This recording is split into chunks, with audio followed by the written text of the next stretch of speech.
माळ जिल्हा परिषद पंचायत समिती गणात जाण्यासाठी येण्यासाठी रस्ता नसल्याने येत्या जिल्हा परिषद पंचायत समिती निवडणुकीत स्थानिक ग्रामस्थ मतदान करणार नाही असं गावकऱ्यांचं म्हणणं आहे।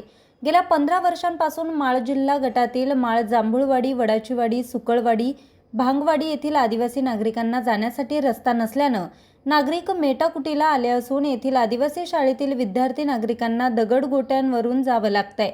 10 वर्ष उलटून गेले तरी रस्ता होत नसल्यानं येत्या जिल्हा परिषद पंचायत समिती निवडणुकीत स्थानिक ग्रामस्थ मतदान करणार नाहीत असं नाव न सांगण्याच्या अटीवर येथील ग्रामस्थांनी सांगितलं आहे। न्यूज रिपोर्टर राजेश भांगे, आज 24 तास, ठाणे।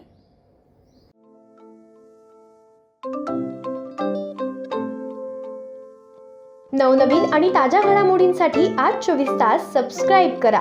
त्याचबरोबर बेल आयकॉनवर क्लिक करा आणि मिळवा आमच्या बातम्यांच्या नोटिफिकेशन्स। तसेच आज 24 तासची प्रत्येक बातमी आपल्याला कशी वाटली हे कळवा, लाईक करून, कमेंट करून आणि आमच्या बातम्या शेअर सुद्धा करा।